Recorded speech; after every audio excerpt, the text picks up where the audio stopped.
Monkey Man is the first film directed by Dev Patel, who audiences will recognize as the star of popular films including Slumdog, Millionaire, and The Green Knight. And he stars in this one as well, about a poor young man living in the slums of India, using his wits and his fists to survive. By night, he wears a gorilla mask and competes in an underground fighting circuit, losing time and time again to stronger opponents. The India depicted in this film demands that everybody know their place and stay in their place. There is no way up or out for a poor young kid from the slums. We find out also that he has a tragic past, and he's on a mission of revenge against the upper-class elites who burned his childhood village, stole their land, and killed his mother. This film is a stylish and great-looking thriller, with non-stop action and plenty of cultural vignettes.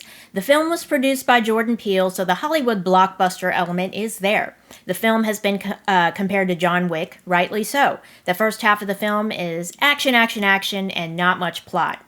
But the second half of Monkey Man is a completely different and much better film, in which we get the character's backstory, and we get his transformation into the ultimate fighter, imbued with the spirit of the Hanuman, the white monkey. Now, the film leaves it ambiguous whether the spirit of Hanuman really helps him out or not, but suffice it to say, he's a young man yearning for transformation, and he submits to the journey. Now let's talk about the action.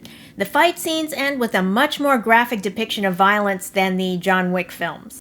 John Wick has his guns, his ropes, his harpoon. Or maybe the harpoon was Kill Bill or Moby Dick. But what the Monkey Man does is he pounds people with his fists, and the fight usually ends with the person getting stabbed with a sharp object in a very bloody close-up. And the stunt choreography is pretty cool, just like in the John Wick films. It makes you wonder how they even filmed some of those scenes. I know someone had to have been injured. And one of the villains, toward the end of the film, even voices the audience's discomfort with the level of violence. Just as he's about to get killed, of course, he says, "Why kill me? Why continue the cycle of violence that will last for generations?" Why indeed?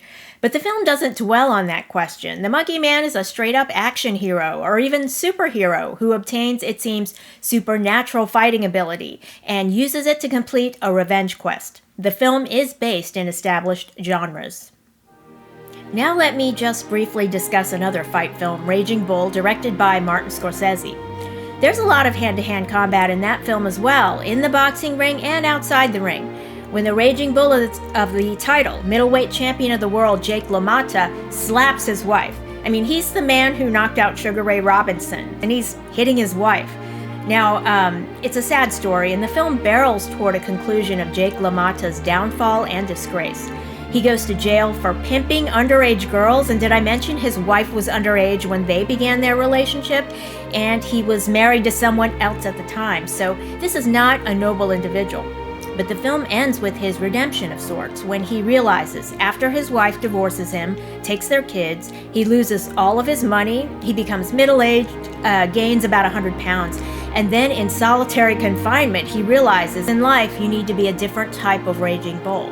The film ends with one of the most beautiful scriptures in the Bible from the Gospel of John. "Once I was blind, but now I see." Jake LaMotta, at the end of the film, seemingly has lost everything, but when he's at his lowest, then he begins to see.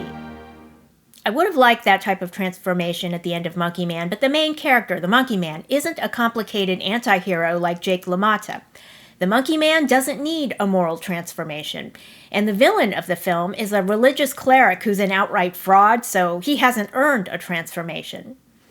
Dev Patel is a talented filmmaker, so I recommend watching his film. If you enjoyed John Wick, you might like this film. The second half of Monkey Man gives us characters that we care about, as well as vibrant settings, just like the John Wick sequels do. Thanks for watching, and if you enjoyed this video, leave a like and don't forget to subscribe.